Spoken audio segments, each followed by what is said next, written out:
Hi, hello, welcome or welcome back. It is time for me to talk about my May reading and wrap that up. I'm going to try and go quickly today. One, because I know I can tend to babble. I'm aware of that. And I had to turn my air conditioner off to film this, and it's going to get warm. So we'll see. So the first book I read last month was The Aeris Hunt by Joanna Shupe. I have talked before about how much I love Joanna Shupe.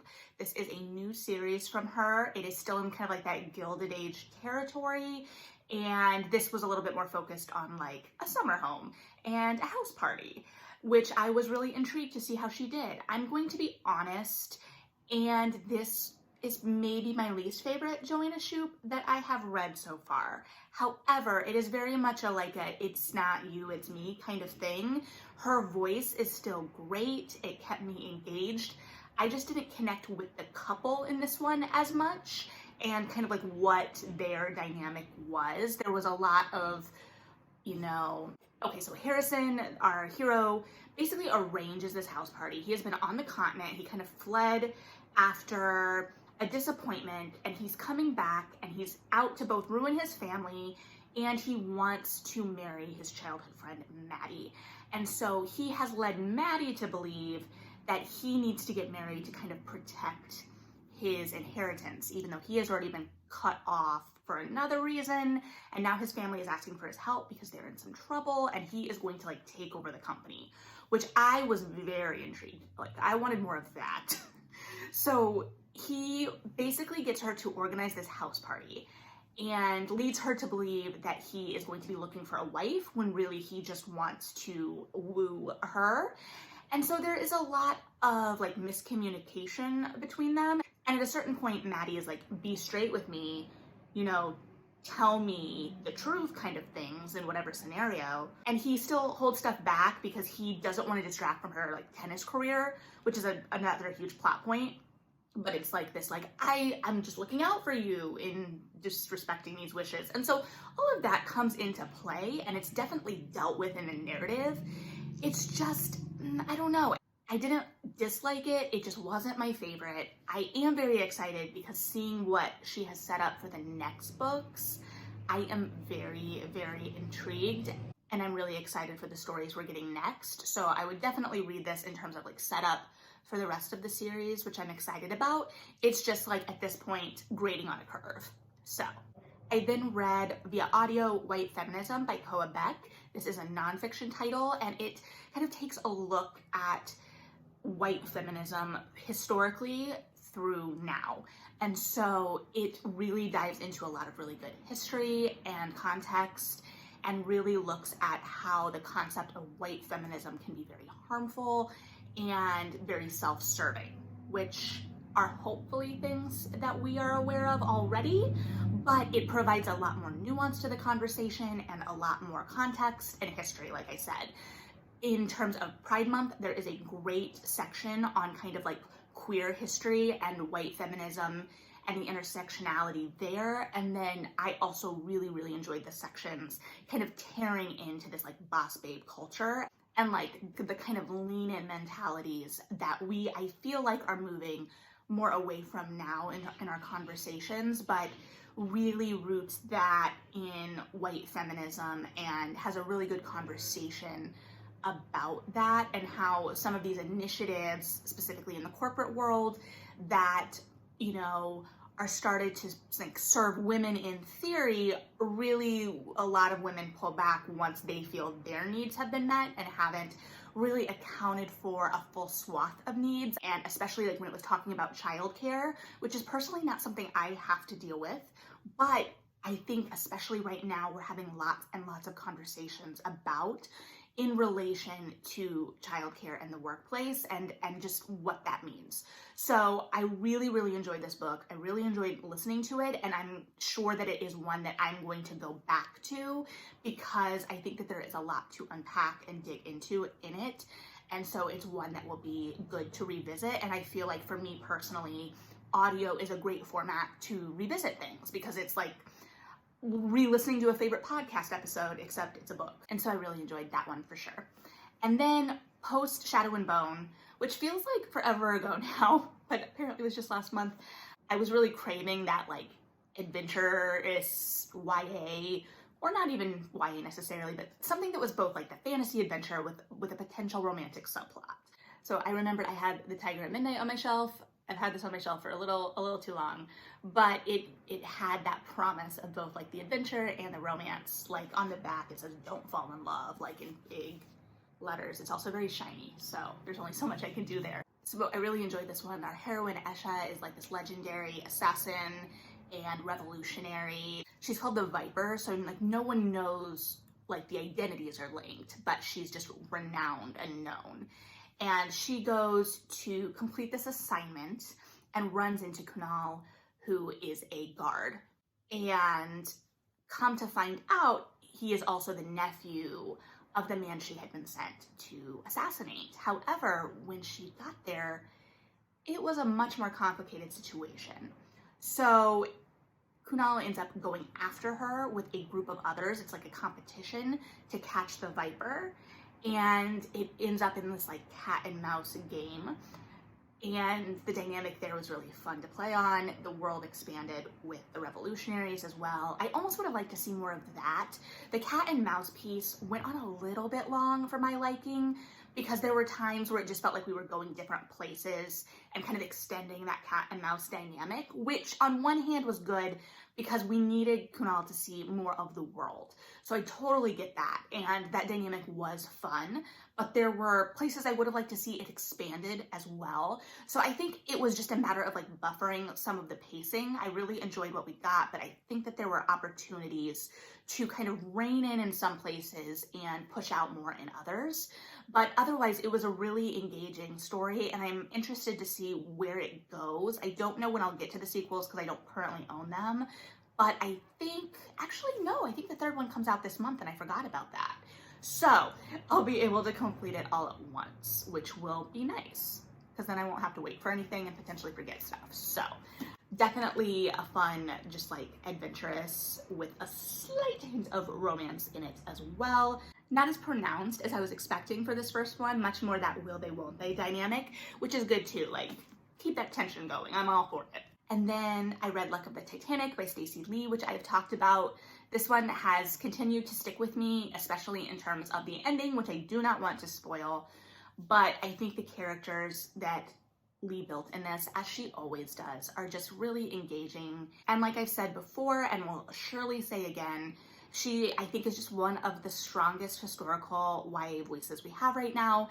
She manages to really breathe new life into these histories, build complex, engaging characters, and make the world around them come to life in a way that it doesn't just feel like a backdrop.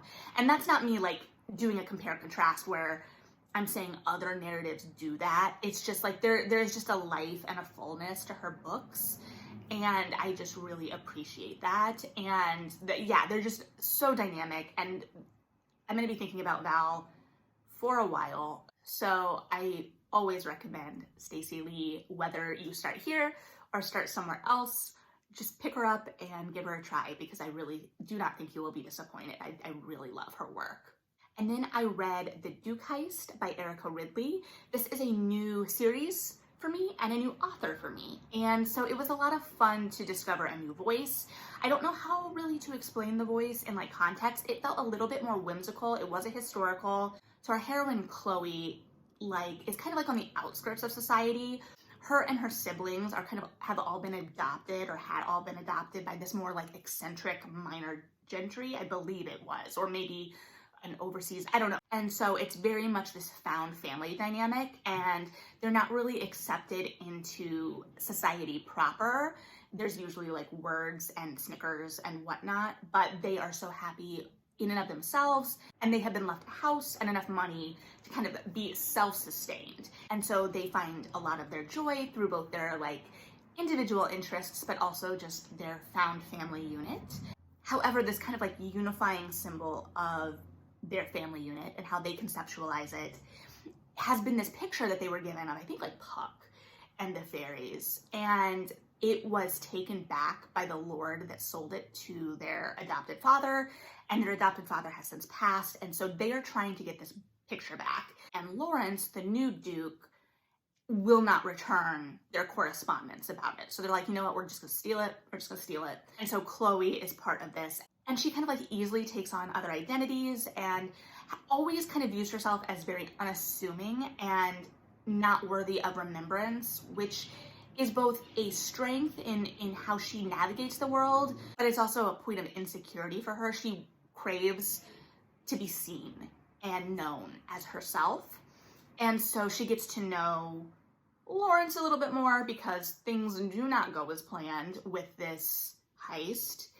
And yeah, things happen. So we have a hero who's kind of like really trying to outgrow the kind of sins of his father, and a heroine who is looking to be seen.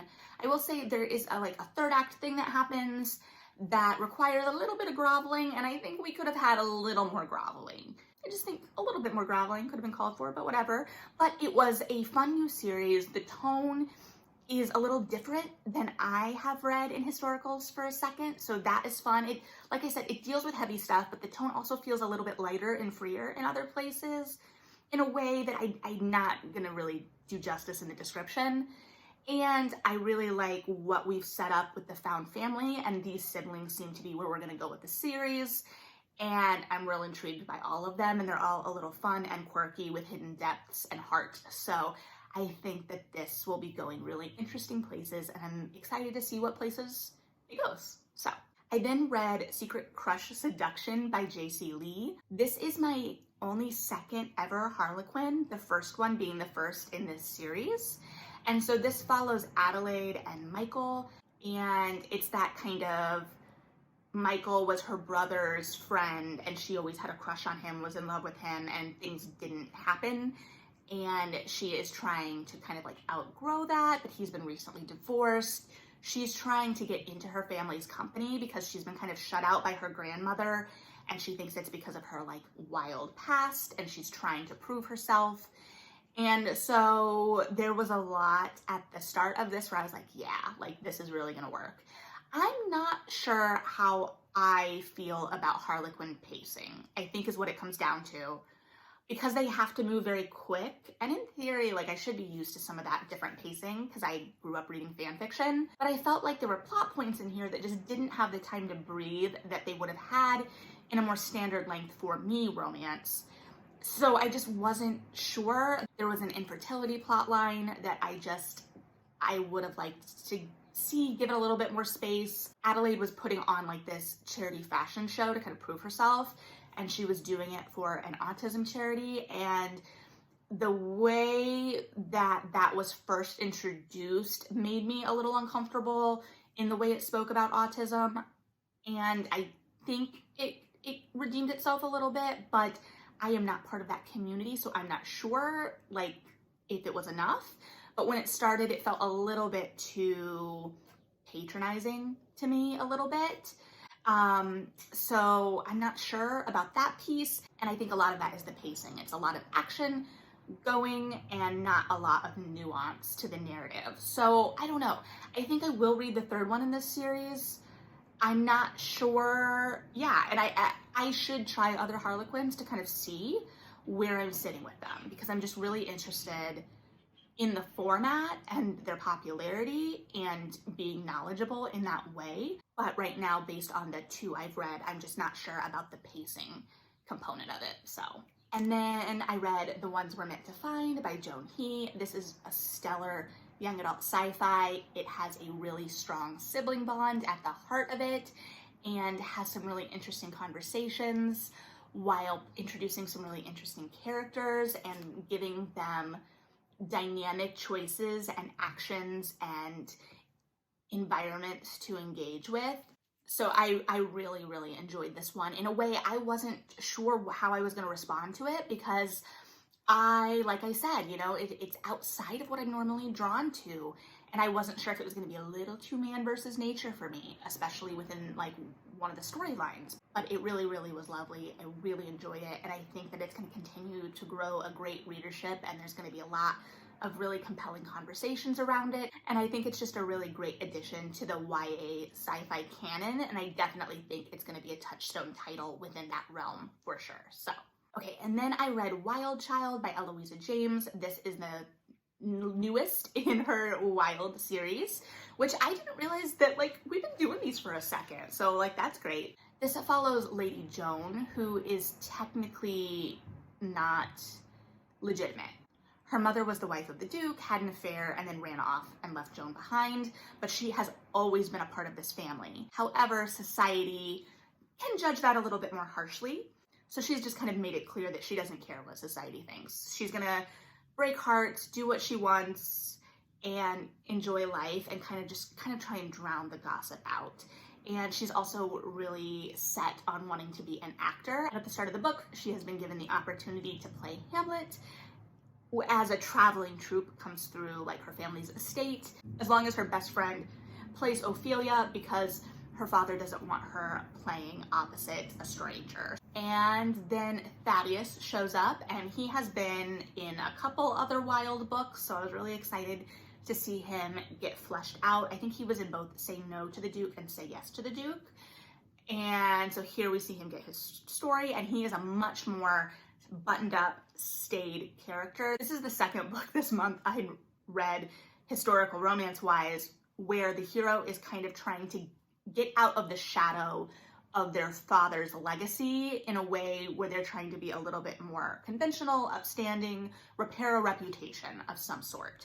So Thaddeus is usually button heads with Joan because she's a little bit more free-spirited, isn't as interested in reputation because she knows that based on society's ideas, she's never going to escape the sins of her mother anyway. And so that plays into their relationship at first a lot. And eventually things become a little bit more complicated. So that was interesting. And as Eloisa James is a renowned Shakespeare scholar, usually I'm on the hunt for the Shakespeare in the book and how it comes into play. Here it's pretty obvious with Hamlet and Joan wanting to play Hamlet, playing Hamlet, that playing into her story. I thought it did really well in terms of, like, the actor and theater history aspect of it. I always really respect Eloisa James because she approaches Shakespeare as both literature and knowing, like, the acting side of it. I've met Shakespeare scholars in my time, mostly in university setting, where there's some contention and misunderstanding. Like, Shakespeare was written to be performed, and some professors can get very precious about the text and think that it is truest form is written and read, which is not to say that you can't enjoy reading it, clearly, but I've just met people that, like, almost look down on the performance of it in some ways. Like, they think their scholarship is more important in the English realm than also it translating to the theater realm, if that makes sense. I get none of that from Eloisa James, is what I'm saying. So I really enjoy her work for that, and because then she is able to use Shakespeare to show character development, both how we see Joan interact with Hamlet throughout the course of the book, both the play and the character, and how I can kind of get a sense of other characters in the narrative based on how they react to Hamlet. I also think it's great because she is able to kind of, like, not be too precious with it, right? Like, Hamlet is considered one of the great major tragic roles, and James is able to poke fun at it too, right? Because Hamlet should be poked fun at a little bit as a character. He wasn't supposed to be all serious all the time in terms of us not being able to look at him and judge him a little bit, right? Like, some of his choices or lack of choices. Anyway, you know what I'm saying. And so I really, really enjoyed how Hamlet played into this as well. There's also a great macaroni reference, and yes, I am talking about it in the Yankee Doodle context, used correctly with a good joke in it, and I really enjoyed it. I will say though, it's hard because Say Yes to the Duke has a scene in it that if you've read it, you probably know what I'm talking about, that I'm still thinking about. And I say this as someone who has done a whole video on, like, how I wish I could retain the details of romances that I've read better. There is a scene in there that I remember, and I feel like that for me right now is the scene in this series that, like, you have to one up. And I don't know that this book one ups that scene, but was still a really enjoyable read. So yeah, that is that. And if you haven't read The Wilds, I would definitely recommend it, especially if you are a Bridgerton fan, just kind of dipping your toes into the historical romance, like family saga world. I think I talked about that before though, so. And then I read The Forest of Stolen Girls by June Hur, which is also a historical, but in a much different vein. This is a YA historical murder mystery, which I also talked about on a Feature Friday. I really enjoyed this. I was really excited when I read the blurb because at first the cover is absolutely gorgeous, but I thought it might be a contemporary. And so when I was reading the blurb, it took my brain a second to catch up to the fact that it was a historical murder mystery in Korea and that it's a historical in like 1426, according to the blurb. Like, I was so excited. I had to like read it a couple times to like really comprehend that I was gonna get what I thought I was gonna get. And I did. So I was really excited to read this one. And I would love more people to continue to read it because I would love to get more historicals in this vein. So definitely, this also has a really interesting sibling relationship at the heart. I read a lot of really interesting sibling relationships this month across the spectrum of YA, romance, everything. And this one is a little bit different. It's a little bit more distant at first. And these sisters don't have a strong bond. And so it was really compelling to kind of see a different dynamic play out as well, and how they are both serving their own interests but have to make space for the other in their life. So yeah, I really enjoyed this one. Okay, and then I read Fence Disarmed, which is the second novelization by Sarah Rees Brennan of the comic. This was a lot of fun. It really continued to expand these characters, and we got a little bit more payoff of the Harvard and Aiden storyline from the first one, which was great. We continued the slow burn on Nicholas and Seiji, and the way their relationship is continuing to develop is delightful. And there were some really solid moments in this book between the two of them. I will say, like, at a certain point, I was like, oh, we're gonna go real slow on this burn, aren't we? It's been a burn, slowly burning since the first comic. However, the book did frequently remind me as a reader that they are freshmen, so they can have their slow burn. I would like to continue to get books in this series though, so that we can continue to see that relationship develop. I also really love Book Eugene. We get like little delightful pieces of him in the comics, but I feel like we get more of his personality for sure in the books. And he's just like this lovable bro who also is like occasionally deep. Like, I think at one point in this book, they're throwing out like tilting at windmills and everyone is like, why would you do that? And Eugene gets the reference and is like, yeah, I listen to audiobooks while I work out, I think is the context. I don't know. He's a lot of fun. I really enjoy the characters in this world. I love that they're all a little bit stupid in their own way. They're so singularly focused on this thing they love, most of them. And we also get, you know, the point of views that kind of call that out. But it's just a fun book, and I enjoy spending time in the world. So yeah, if you haven't picked those up, I would encourage it, mostly so that I can continue watching the burn slowly burn. So often very selfish encouragements from my end. And then I reread An Extraordinary or Extraordinary Union, depending on how you say things, by Alyssa Cole. We read this for my romance book club. It was a reread for me. And this had been my first Alyssa Cole romance. And so rereading it was really interesting to kind of go back to where I started with her as a reader.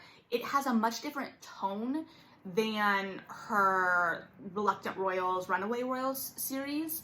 And I think that like that's just the series itself a little bit too, because I read the third book in that series, was it last year or the year before? And it obviously was a little heavier and had a very similar tone to An Extraordinary Union. And so it was really interesting to talk about in that way, both how that switches, and granted, not everyone in the book club, I think this was most people's first time with Alyssa Cole as well, so they didn't really have a body of work to compare it with, but it was a hit for sure, especially because there's a lot of action in it. It has a lot of food for thought, really engaging characters. The spy angle was a big hit, which was great, but for me, it was really interesting to kind of see how she switches up her language depending on, you know, what she's writing. And I think that there's a lot of specificity, as always, to her work, and I just love it. This did read a little bit slower than I remembered, in the sense that the language is a little bit richer and fuller, and that like slows the pacing down a little bit, and not in like in a way that I found like a detractor from the narrative, but just in a way that I was taking my time a little bit more than I sometimes do with other romances. And again, not a judgment on any of that, just an observation. And yeah, hopefully this means that I can convince the book club to tackle some more Alyssa Cole soon. I also think I'm gonna be reading her new one with a friend, because I bought it for her birthday. And she was like, we should read this together. And I was like, we could do that. We could do that. So yeah, I love Alyssa Cole, the end. And the last two books I read, I've talked about on Feature Fridays, so I will try to make it quick. The first one being Tokyo Ever After by Amiko Jean. Again, it does the weird thing with the light, but this is a modern royalty kind of story about a girl who finds out she is a princess in Japan. And then there is also a bodyguard romance component. It's got a fun, light, quirky tone while still delving into issues of identity and belonging. And so it was really delightful. Also, like I said in my Feature Friday, I really enjoyed the family dynamics that it set up, especially the relationship with Izumi and her father. So I don't know, this is like another novel I think of with that is Darius the Great Is Not Okay. In that book, I went in expecting to be all about the romance, and then found myself like so drawn to the father-son dynamic in that. And in this one too, I felt like I was a little bit more drawn to the father-daughter dynamic. So I don't know what that means, but it was a lot of fun, and definitely a good time and a good beach read or park read or whatever outside reading you're gonna do this summer. I think it would be a great companion. And then on the other side of the emotional spectrum, in a way, I read Sorrowland by River Solomon, which I just talked about. This book is a little heavier, and it kind of roots itself in some complex emotions, digs into kind of trauma and how trauma can affect communities and individuals, and how that can be passed down, and collective consciousness and memory. It's got a lot going on, and starts us off in a liminal space and envelops us in just a really lush, dynamic language throughout. So that book has a lot to really dig into, both in terms of craft and language and subject matter. So it is incredibly engaging. It would make a great book club book. My copy is going to go on loan to a friend almost immediately here once we schedule a pickup date, so definitely recommend. So yeah, it was a really dynamic reading month. I obviously was a little romance heavy, but I don't care. So I read a lot of good stuff. I'm excited to see what this next month brings. If you've read any of these books, I'd love to talk about them. Or what were some of the standout titles that you read in May that you'd love to be on people's radar and other people to be reading and talking about? Let me know. In the meantime, if you enjoyed hanging out today, like and subscribe, or don't, because you're a completely independent person that, one, knows how YouTube works, and two, can make your own decisions. So just do you. But I appreciate your time regardless. Thanks for hanging out.